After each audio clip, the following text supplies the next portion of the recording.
Have I ever done a Beatles week? I don't think you have. I don't know. I when I was like 12, I listened to the Beatles. They released that Beatles 1 album. Oh, Where yeah. it was like their collection of Got all their like number 1 hits, super popular. which was pretty popular. And I think I listened to that like 8,000 times. I listened to it so much, even my dad was getting sick of it, which is hard to do. And it's kind of a weird album because it overlooks the fact that there were certain points in the 60s where the Beatles had the number 1, the number 3, the number 4, and the number 5 songs all at the same time. And Diana Ross had the number 2. Anyway, so I've not really had a lot of Beatles stuff. Maybe we'll change that at some point. Pre long hair Beatles. Maybe my least favorite song is Sgt. Pepper's. It was 20 years ago today. Yeah. Etc. All right. Right to Life Radio, as Colton madly strives to lower the level. I don't know. After I blew out the microphone. That whole album is pretty fun. But Yeah. Whatever. Bunch of hippies.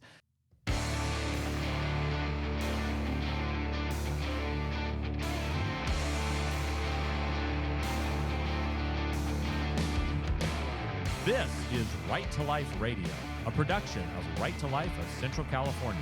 And now, here's your host, John Girardi. Well, it's hard to pin this guy down. He's jet-setting all over the country all the time, hobnobbing with the rich and famous, even hobnobbing at one point over this weekend, as I saw in a text message with Pete Buttigieg, of all people. That's right. Jonathan Keller from California Family Council is back on Right to Life Radio. Good to have you back, Jonathan. Hey, it's good to be here. Yeah, So- I ran into your former mayor there in the San Francisco airport. I know. Good old Mayor Pete. Still not... don't know how he gets to be Secretary of Transportation when he couldn't even get a Trader Joe's in South Bend. But anyway, fix some potholes, Pete. We are on... We just had, over the course of this last weekend, the anniversary of Roe v. Wade, January 22nd, 1973. This is the 50th anniversary of Roe v. Wade and the first anniversary when it's not in effect. Roe v. Wade did not live to be 50 years old. Woohoo! So I think Jonathan and I, what we want to do is do a little retrospective, talk about the 50th anniversary, talk about our various trips to the various walks/marches for life. Jonathan got to go to the March for Life in Washington, D.C. I was at the Walk for Life West Coast in San Francisco. So, Jonathan, why don't you lead us off with your experience at the National March for Life and what the crowds were like and what I had heard some people say, well, now that Roe's overturned, the crowd at the National March for Life is probably going to be smaller because people are just going to be at their state marches. I did not believe that would be the case, but Yes. you give me your sense. Yeah, that was not my impression. I will say I was a little bit worried at first because, John, it will not surprise you to learn that I did not book my hotel room far in advance. Just a Jonathan Keller class. So Jonathan Keller special. Yeah, I was talking with my staff member, Sophia Laurie, and she was mortified when she heard that. Do you ever do anything in advance? That's right.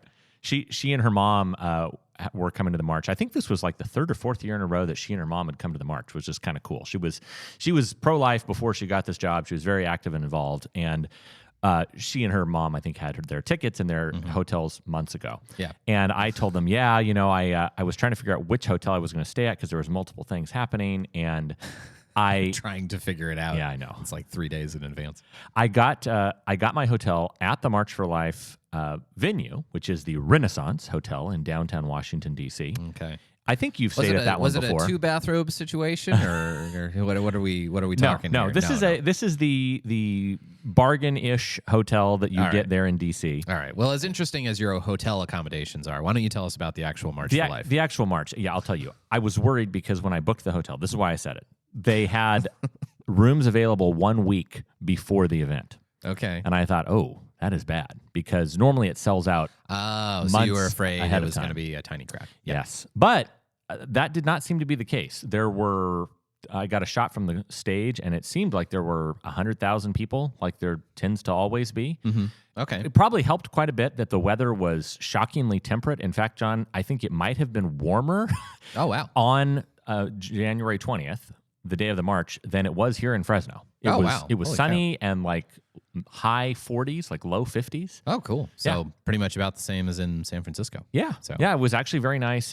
You had some great speakers. Of course, you had some normal politicians speak. The wonderful Chris Smith. Mm-hmm. You had couple of other folks. You had Tony Dungy speak, who, if we have a chance to talk Yeah. about that, I'd love to talk about the well- controversy that he stoked with his comments. for daring to have an opinion Yes. different from daring to have an opinion that about half the country holds while being a famous person. So, which as we know is unacceptable. Yes. All right. And then we also were visited by, as I've heard people say, TV Jesus. Some of you may have. been Oh, the familiar guy with- who plays Jesus on The Chosen. Yes, Jonathan Rumi is his name. Okay. Now he is Catholic. He's interesting dude. His speech was very good. It was very youth focused there at the march, and then he also spoke at the dinner, the Rose Dinner, the night after the there you march, go. and or the night of the march, Monday or Friday night. And yeah, he did a good job. I was pretty impressed. I don't know if you are a fan of that television series, The Chosen. I've never watched an episode. I'm kind of. It is better than you might expect. It's That's sort of the vibe I've gotten. That Yeah. my initial instinct is like, this is probably terrible, either horribly schmaltzy or are they going to introduce some historical Jesus BS kind of, but from all accounts, it sounds pretty good. I've not watched all of it. I've seen a handful of episodes, but it's pretty decent. And I think my schmaltzy opinion might still hold. But yes. anyway. I will say that continue. he was obviously very popular among the youth Catholic crowd. Kind of the same demographic that cheered wildly like Beatlemania last year for Father Mike Schmitz of the Bible in a Year podcast. The only celebrity priest who seemingly has not turned into a psycho. Well, Father Barron is decent too. Yeah, that's true. Father Barron's all right. Yeah. But Bishop Barron. Bishop Barron, yeah. But yeah, I guess I would say the batting average for celebrity priests is not great. Fantastic.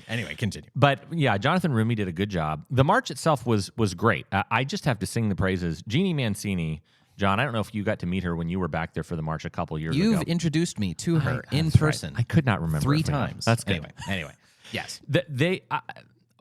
There is sometimes some opinion about marches for life in general, and this could apply to the San Francisco Walk for Life. Yeah. It can apply to the National March for Life. Sometimes people say, well, Why are we happy? yeah, this should be a mournful, sorrowful dirge of a procession. Yeah. And look, I get that. I mean, Yeah. 60 million children dead over 50 years is definitely Horrible. tragic. Yeah. But at the same time, this Good luck getting people to show up for that, Yes. first of all, Yeah. I get it. Abortion's a horrific thing, but Yes. it's also like, one, we've had a really historic breakthrough just this last year. It's a ongoing movement to bring about great societal change. Yeah. And so, I mean, the idea that we need to be, there's a time for fasting and a time for prayer and things like that. And it's not like we're not doing those things, but the idea that, we need to be flagellating ourselves in the street every March for Life is kind of silly. Anyway. Well, and the other thing, I sent out an email on Monday talking about the fact that Roe v. Wade was gone, and praise the Lord that it's been, after 50 years, we're finally here. Yeah. And I got an email back from someone who was very well-meaning and is a longtime pro-life activist who said, it's not over. we know. Yes. I love it when people this is very inside baseball, but I love it when it's like, I literally work for a pro-life organization. Yes. And people tell me you don't care enough, or don't you understand? It's like, there are very few people that you interact with in your life who understand better than I do. So anyway. And it's funny because you don't want to pull the "Do you know who I am" card, but it's kind of like also the same. It's like someone who's like, I heard you refer to them as pro-choice a few times. Yeah. And I'm like, well, yeah, okay. Sorry, that's the hill you want to die on. Your terminology, shtick that you're focused on. Yeah, that I don't. Anyway, so you thought the crowd at National March for Life was about the same. I thought it was good, and it was also great to see. I mean, again, for those of you who have never been to a March for Life, whether it's the National or the San Francisco Walk, I am always struck by the fact that it is a completely heterodox view compared to what the prevailing media opinion is. The media would love for you to believe that this is nothing it's but an army of old white guys. Yes, it is. It is either old, angry, white, evangelical, MAGA hat wearing males, Men. Yeah. or it is only stern 90-year-old nuns. Right. who are literally swinging their rosaries and whipping you in the face. whipping you Yes. outside of abortion clinics. Yes. Yeah. But if you go to any of these events, it is evident that number one, it's very ethnically and religiously diverse. Right. My buddy David Thompson, who is now I believe the name is pronounced David. Oh, no, just kidding. Just kidding. it is David in this Okay, case. all right. He is a seminarian with the at Saint Tikhon's Russian Orthodox Seminary in Pennsylvania. Well, there you go. He and several of his brother priests and brother seminarians drove down from there and marched with a big procession of Orthodox priests. Yeah, well, we had actually, there was a big group that every year at the San Francisco March, there's always the Orthodox Christians for Life, and they Yeah. always come with a big old banner, and they're singing and stuff. So And then of course we had our friends, Kristen Turner from Pro Life San Francisco, Teresa Bukovac from all the liberal, yeah. all the liberal pro-lifers, Yeah. out in force. Yeah, So I mean, you go to these events and you do have an incredibly diverse group of people in terms of and that was the thing in the San Francisco March was, I mean, it's California. I mean, a huge percentage of the people at the Walk for Life West Coast are Spanish speaking, Yep. are Latin American, Yep. are Asian, and it was funny, like looking at our crowd versus the counter protester crowd, how our group is less white than you guys are. like pretty clearly, our group is less white than you guys are. So it is a little funny how some of these media narratives are obviously just so silly that that this is just a bunch of white men trying to oppress women's rights. Blah blah. well, and the age thing was also very encouraging to me because the ethnic and religious diversity is great, but as we know, it's tons of college kids Yes. and tons of high school kids, and it's always a very youthful thing at the National March. well, and when you stay, this is part of the reason why, as a super 110% extrovert, why I like staying in the March for Life hotel, because literally, like, You get to meet everybody. Yeah. these stairwells and the escalators are just teeming with college students. Just like everybody's got their little rolling suitcase and they're all wearing matching beanies and scarves, and it's just a very fun family environment. Yeah. So the Walk for Life West Coast was also pretty interesting. It was back to pre-COVID levels. Yes. I think is the best assessment, because That's a good way to describe the National March too. So. yeah, because we had the Walk for Life West Coast. We had it in 2020, in January of 2020, sort of just before COVID hit. They didn't have it in 2021. They did have it in 2022, but it still wasn't quite as big. And this year, it's like, okay, we're back to normal. We had sort of the usual, cool interaction with all these different groups of people from all over the state of California and from throughout the Western United States. There's always a big contingent of, always a ton of every Catholic parish basically in the Bay Area winds up sending their youth, or maybe most Catholic parishes in the Bay Area wind up sending their youth group. You have the Orthodox Christians for Life. You have all kinds of groups, a lot of different African-American churches send people, and just huge number. I mean, like St. Joachim's Church in Madera winds up sending like 5 or 6 buses just by themselves.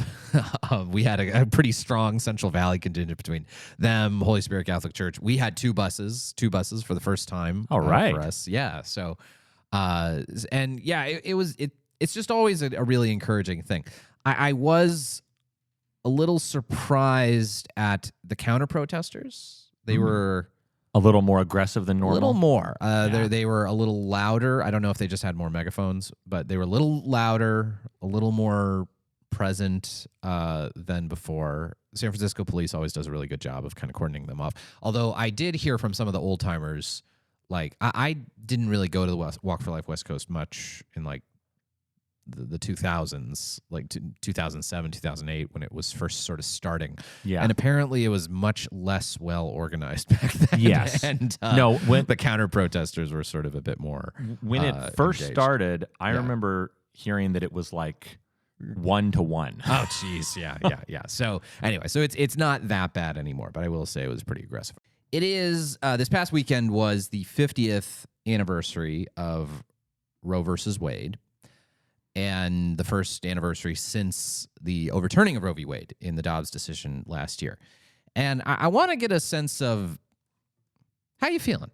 Yeah. I want to get a sense of how we're feeling as a not that this show is like the official show of the entire American, pro-life movement.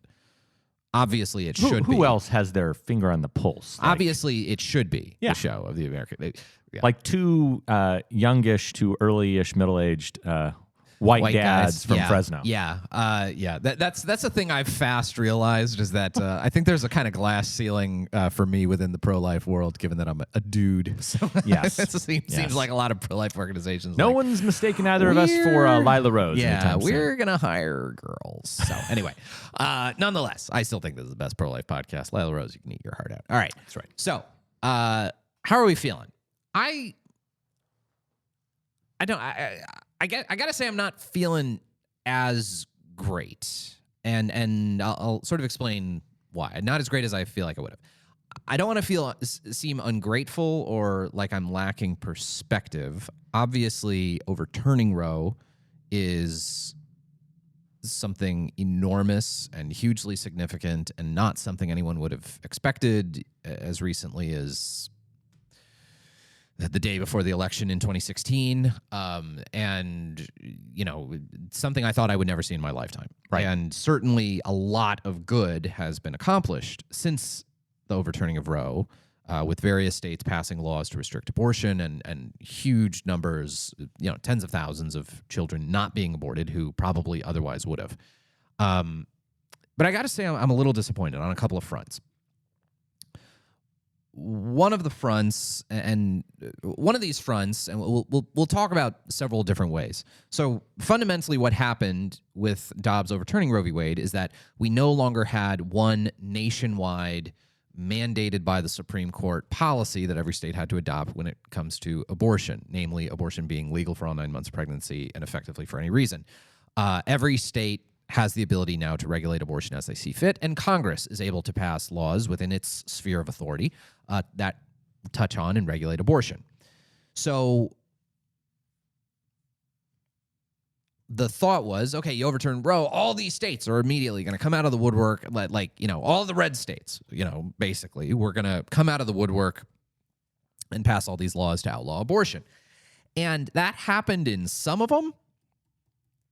But in a surprising number of red states, this has not happened for one of a variety of reasons. One is because of lame state Supreme Court decisions. Okay, so what has been happening is, how did Roe v. Wade come about? Well, the Supreme Court in 1973 said that the 14th Amendment, which says no state shall deprive any person of life, liberty, or property without due process of law, it somehow read into that a right to abortion, saying that abortion was somehow hidden within the liberty that's protected by the 14th Amendment.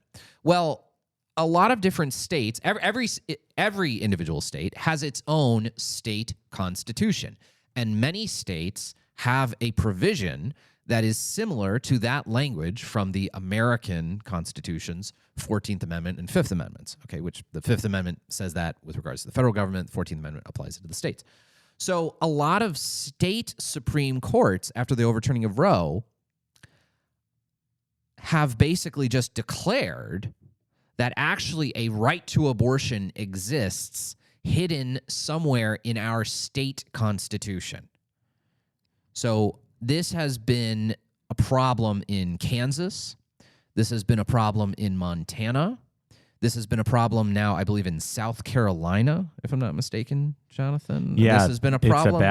It's very bad in South Carolina. The fact that you have this deep red state that just reelected, I think there are like multiple Supreme Court justices just in the last year. Mm-hmm. And all of a sudden, never mind, you actually can't use that law that you passed, that pro-life law that you passed. Right. So you have these state Supreme Courts striking down individual state laws because they say this violates. So you basically have all these individual state-level John Robertses who are saying, oh, no, the Constitution, our state constitution somehow maybe protects the right to abortion. So, Jonathan, it's the 50th anniversary of Roe, and this is obviously something the pro-life movement's been moving towards, working towards for 49 years, was to overturn Roe, to give states the opportunity to overturn Roe. We talked in the last segment about how a bunch of state Supreme Courts have now stymied this by basically all these little John Robertses on various state Supreme Courts, people appointed by Republican governors who are finding all of a sudden hidden mystically, magically in the text of their state constitutions that were written in the 1800s, somehow a right to legal abortion. South Carolina is an example of this, which I find absolutely horrifying that the South Carolina Supreme Court did this. Now, it's not just courts, though, that are getting frustrating. I think it's also the attitude of politicians who are frustrating. Now, Yes. for years, you and I saw, dealt with, heard, interacted with this phenomenon. You would have a state politician or a local politician who would complain about constituents bringing up the abortion issue and trying to say, well, it's a federal issue. It's regulated by the Supreme Court. There's nothing I can't do anything about it. And just trying to run from any possible, blame or obligation to care about the issue. I had a local city council member who said that to me. Knew I was the Right to Life director, and so I just think women should make that choice for themselves, as if I would agree with him, in spite of the fact that he was expressing a very opposite viewpoint to the one that I obviously hold as the Right to Life director. Or the idea, John, Because it's common sense. well, yes, and there's people that you meet like that, and they put forth this very mealy-mouthed kind of live and let die type of opinion, and they assume that you're going to just stroke your chin and go, I never thought about it that way. Wow, really? Wow. You mean your sort of moderate-sounding opinion that you cooked up on the spur of the moment? Yeah, of course. So a lot of local politicians have for years been trying to say, oh, it's a federal issue. It's a federal issue. It's a federal issue.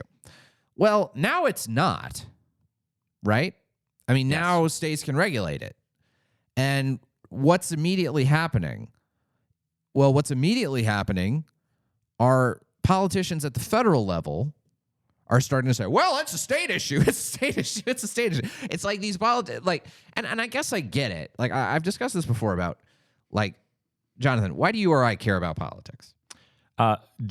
Because we love sitting in boring conventions, listening to horrible speeches, and wearing we like bad suits. We like watching people who are insincere and unqualified. Want to make sure the corporate tax rates get adjusted appropriately. That's why I'm involved in politics. Yeah, exactly. The reasons Jonathan and I care about politics is chiefly the abortion issue and social conservative issues more generally. We have opinions on other stuff. We care about other stuff.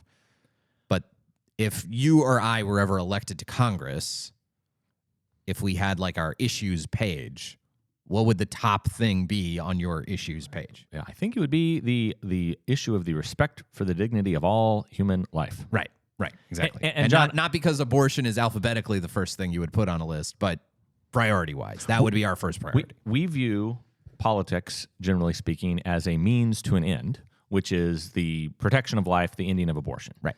And the problem is that many of these politicians also view this issue as a means to an end, but they view it in the exact opposite. They view the pro-life issue as a means to getting elected. Right, exactly. Yeah. And for years, it was, hey, come elect this Republican to be president so that he can maybe appoint a Supreme Court justice you like, maybe one you hate. He's probably going to have about a 500 batting average. Pretty much up until Trump, that was the batting average for Republican presidents.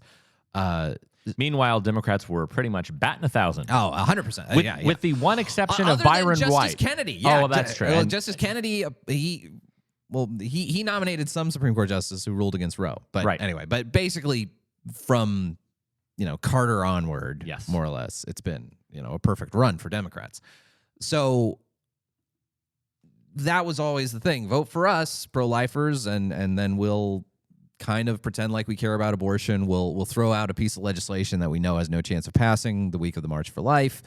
Maybe you'll get a good Supreme Court justice. So now, Trump actually did deliver three Supreme Court justices who all ruled to overturn Roe v. Wade, including the fifth decisive vote between Gorsuch, Kavanaugh, and Barrett. So that was a change. But now what we're seeing is, like, as we say, we'll probably talk in the next segment about the horrible challenges facing California as we're now 50 years on from abortion. But California is in disastrous shape. California is trying to actively recruit people from out of state to come to California to have abortions. Large corporate America is basically having their paying for their employees to fly to California just so they can get abortions. You've got the Biden FDA deregulating the abortion pill such that it can be shipped through the mail all over the place. It can be picked up at CVS and Walgreens. And you have CVS, Walgreens, and now Rite Aid all announcing, hey, Ollie and Free, come get your abortion pills right down the road. Yeah. So all these different interstate problems where an individual state saying we are outlawing abortion is being stymied, whether it's by actions taken by pro-choice states or actions taken by the federal government. The California legislature right now has a bill in front of it saying that California's judicial system cannot cooperate. Basically, if this law passes, that California's judicial system cannot cooperate with other state criminal justice systems. If you perform an abortion illegally in Texas and you flee as a criminal fugitive to California, California won't turn you over to Texas. Right. That's what they want to do, is basically, and there were a number of bills like this last year in the California legislature. Basically, we're not going to cooperate. That California, which is happy to cooperate if someone commits a murder in Texas and a normal murder in Texas and flees to California, California courts will, okay, we'll pick this guy up, we'll cooperate with the Texas authorities, we'll bring him back to Texas, blah, blah, blah. Not going to happen with criminal abortion. Abortion as it's been outlawed in Texas and all these other states. So we have what is fundamentally still an interstate problem. Yes. It's not a local problem. It's not an intra-state, individual state-by-state problem. Maybe if this was the 1700s and it took people 2 weeks to travel from one state to another, and we didn't have railroads and we didn't have phones and we didn't have the internet and we didn't have the interstate highway system, maybe not. But we live in an interstate, interconnected world with things like phones and the internet, et cetera. And yet the attitude from so many congressional Republicans is this obviously dishonest one of, well, I'm not sure if the federal abortion legislation is a good idea. Leave it to the states. Leave it to the states. Leave it to the states. It's a state issue now. And it's like, no, it's not a state issue now. Yes, it's just a normal legislative issue now. Normal legislative issue that can be dealt with at the federal level and or the local level, so John, the state level. I just have to point out one thing on this, because I've even heard some pro-lifers make this point, and that they have said, well,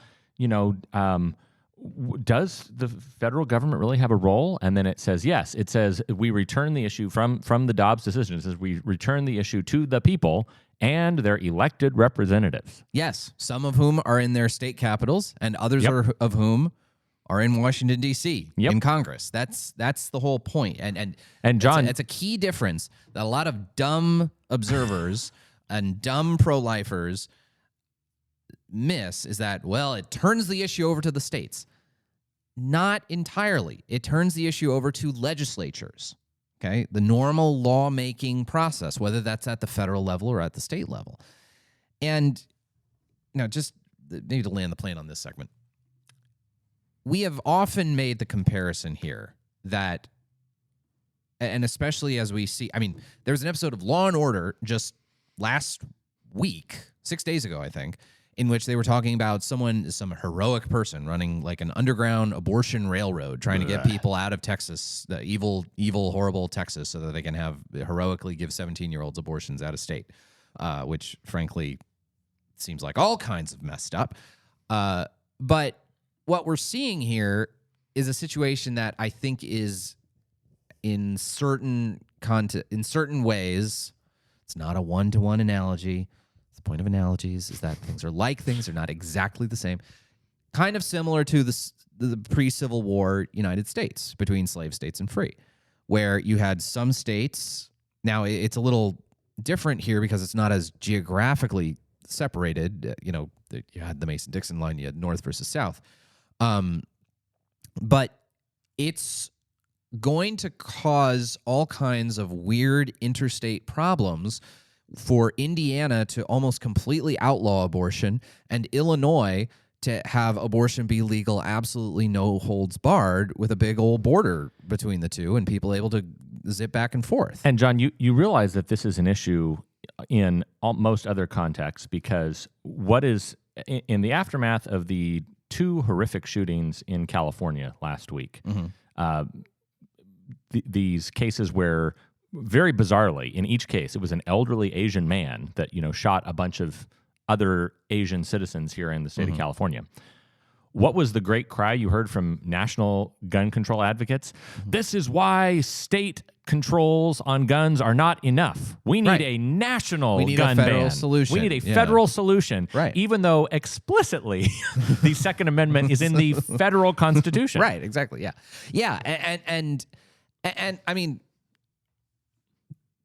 not to comment one way or another on, Second Amendment issues, which is not a topic on which Right to Life takes any opinions, but there's a certain logic to people who want to issue more regulations with regards to gun control. That, if Indiana has no holds barred, just buy your guns everywhere, and then Illinois is like super restricted, and people can just zip over to Indiana, get their guns, and come back. Well, that's a huge hindrance on Illinois' ability to police illegal guns. So now, whether that's actually happening or not, I don't know. But the theory of it, I think, is sound. And I think it applies to the abortion context. Look, if you're going to be shipping abortion pills through the mail and the U.S. Postal Service is going to do nothing to police that, nothing to regulate that, like, abortion is very much a federal question. And I feel like what we've – I mean, is it good that Roe's been overturned? Yes. Is it important that Roe's been overturned? Yes. Is it a necessary, at least, first step? Yes. But it's not the last step. And I think a lot of Republicans have had this sort of attitude of, well, as long as legislatures are voting for it, it's okay.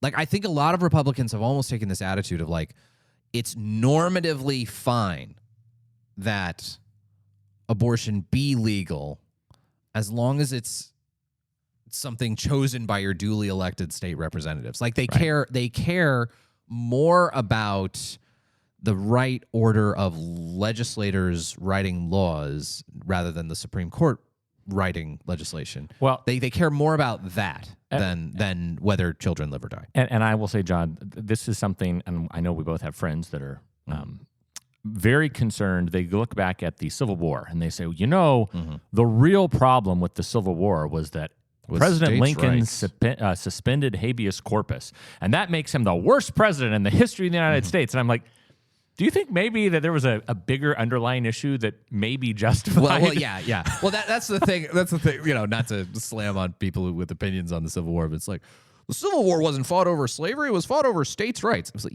states' rights to have legal slavery. Yes. Anyway, now I'm not saying we're going to fight a civil war over abortion. Like, God forbid. Calm down. But it's something that needs a federal solution. Just want to announce for all of you, Right to Life Central California on Thursday, March 30th at 6:45 p.m. at St. Paul's Catholic Newman Center Church. We are going to be featuring Gianna Jessen, who's a wonderful pro-life advocate. She herself survived an abortion attempt. She's spoken, I believe, 4 times before Congress discussing her experience and the realities of abortion, and I think is a great, great speaker. I really encourage all of you to attend. If you would like to go, give us a call at Right to Life at 559-229-2229, or get in touch with us, righttolifeca.org/events. So there you go. Gianna Jessen. Really encourage everyone to come see her. All right, Jonathan, let's wrap up by talking about California. Yes. Now, the California response to the overturning of Dobbs has been, to put it shortly, bleak, horrible, terrible. The absolute worst. We passed Proposition 1, which is enshrines within the California Constitution a very broad, vague, unbounded right to legal abortion. No state action that hinders a right to abortion. What exactly that means, what that could be interpreted to mean, I'm sort of fearful. I think it could result sometime down the road in attacking conscience protections for doctors who don't want to do abortions. I feel like it could impact all kinds of things. So I think that's probably a fair concern. yeah. So it's bad. We then have on top of that, California basically taking the posture that we know that Medi-Cal is in crisis. We know that large percentages of women can't get prenatal care before they deliver. And we know that we've basically just made it cheaper and easier to have an abortion than to have a baby if you're a poor woman in California. And we don't care. We are doubling down on abortion. We're going to have the state basically mandate that there's no out-of-pocket costs, no copays, no deductibles whatsoever for abortion. For abortifacient contraception within health insurance plans, all these different so-called contraception options are actually abortifacient, or at least have an abortifacient sort of backup mechanism if you look into them. So there's so much bad stuff in the insurance markets, in abortion funding, in paying for people out of state to come to California for abortions. Just thing after thing after thing after thing, where California has basically just gone into the most extreme position they could possibly take. And I think there's more coming. Oh yeah. Yeah. John, they issued this addendum, and I won't read the entire thing because it is, I don't even know, like Too long. another like 20 pages or something. But the addendum that they mention is, in addition to the ongoing work from last year's report, the California Future of Abortion Council has identified the following additional policy recommendations. And they go on to list 16 new bullet points. Right. And this is the California Future of Abortion Council, which basically recommended and got passed like all of the 13 abortion laws that were passed last year. It's this big consortium of all these pro-choice groups that the governor convened. So things are bleak in California. But hey, look, as Tony Bennett sings us out, we've had 49 years of Roe. It's finally off the books. It's something to celebrate. Amen. So on this 50th anniversary of Roe, thank God it's the 50th year and the first year where it's not on the books. Well, folks, that'll do it for Right to Life Radio. We will see you next time. This has been a production, as always, of Right to Life of Central California. Thank you so much, and God bless.